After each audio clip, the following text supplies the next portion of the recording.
Here we are in Wimbledon with my old friend, colleague and Hall of Famer Steve Flink after the only semi-final which was scheduled today after Nadal retirements. It wasn't the greatest semi-final ever, I would say. Novak Djokovic was a strong favorite and he won it, even if, as usual, he had a slow departure. Can I say diesel? A diesel departed 2-6, 6-3, 6-2, 6-4, and finally, after 2 hours and 34 minutes, he beat Norrie, Cameron Norrie. What do you think about this match? Well, first of all, can we inform the viewers that you and I sat side by side in the center court in row K, seats 189 and 190, watching every point of it. That's it, and commentating and doing commentating, it. Yeah. No, it was fun to join you for that match, Ubaldo. It was fun. Yeah. But you know what? I thought that Djokovic explained it well afterwards. We were a little perplexed by his first set performance. Oh my God! He admitted that he was very tight. There's no doubt. He basically gave that set away with a stream of errors. You know, he lost served 3 times in the first set. 3 times. Never again. Yeah, but then Steve, he won the last 3 sets, more or less the same way he had won the last 3 sets versus Sinner. Yes. I mean, he lost 2 games more because 6-3, 6-2, 6-4. The other day was 6-3. He lost only 7 games. Today 9. Yeah. No, the similarity also is that he was very dominant on his own serve. Yeah. And that became discouraging for Norrie because Novak would waltz through his service games at love of 15 most of the time, facing no break points. And the next thing you know, Norrie is struggling to hold every time he serves. Yeah. So the critical game which you marked down, you want to tell the viewers at what the time at that point? Well, I told you to write it down, so it's your fault if you don't remember. I think it was 1 hour and 22 minutes. Maybe 1:16. 1:16, yeah. But what happened was obviously Djokovic finally got the break. He'd been threatening to break him at 1-2 and 2-3 and didn't convert his break points. He did it at 3-4 and then served the set out. And once he got the second set secured, you knew he was going to win. And then 2 breaks in the third set, nearly got a second break in the fourth set. Norrie played a great game at 1-3 down to hold serve after saving 4 break points. But Djokovic was too good on serve those last 3 sets. Yes, and there was no suspense. No suspense. No.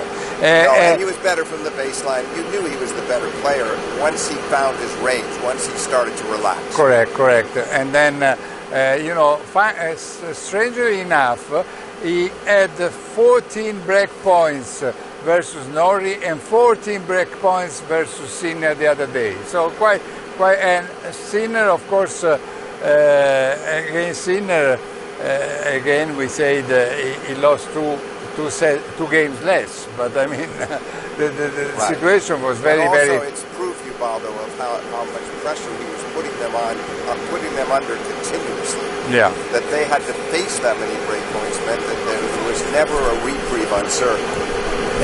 Never a comfortable moment. Yeah. So now Steve, Djokovic will play his 8th final in Wimbledon, and he lost only 1. We were talking before. Andy Murray 2013. Interestingly enough, if we look at Djokovic's Grand Slam record, and he's trying to get within 1 title of Rafael Nadal, Rafa at 22, Novak at 20. Novak lost 2 finals to Andy Murray, 1 here and 1 the year before in 2012 U.S. Open. So those were critical matches for him historically. Yeah, and now he has to play Kyrgios, against whom he has played twice in his worst year, 2017, and he lost those 2 matches in Acapulco and Indian Wells without ever breaking Nick Kyrgios. He lost 7-6, 7-5 in Mexico, 6-4, 7-6 in Indian Wells. Yes, and I want to take credit for the fact that knowing that he never broke serve, which was no. But Ubaldo, he also had very few break points. On the other hand, Nick was going, he still does it regularly now, but not as often, was trying to hit every second serve like a first serve. He wasn't compromising at all, and he was hardly double faulting. He played 2 brilliant matches, and it was not the essential Djokovic. He was not, as you mentioned, it was not one of his better years, and therefore it's partially timed. The amazing thing is that they've never met since that spring of 17. Yeah, correct. But anyway, who knows? Who is your favorite in your opinion? Because I don't think Djokovic can allow himself to lose the first set or second set. Well, I certainly can't go 2 sets down. He could come back from a set down. I can see that. But no, I still give him the edge because he's a big occasion player. Nick gets up for these matches, and Djokovic alluded to that in his press conference. Yeah.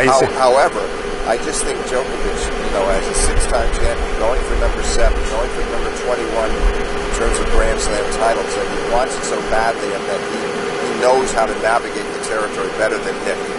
We don't know how Nick's going to respond emotionally to that. No idea. But we hope we will have a great match. I was sure that today would not been a great match, and I'm pretty sure that it will be a great match on Sunday. While we have next to us going Barbara Schett and then also Alex Correia. Just stop, Alex Correia. Hey, ciao ragazzi. So who is going to win? Who is going to win Kyrgios and Djokovic in the final? Come on, your prediction. Tennis is going to win. No, you don't want to take. I'm talking to my wife. Oh well, good night. Thank you, Alex. Ciao. Sorry, I don't want to answer that. It's not I don't want to answer. Hey, you don't want to answer. Okay. Ciao.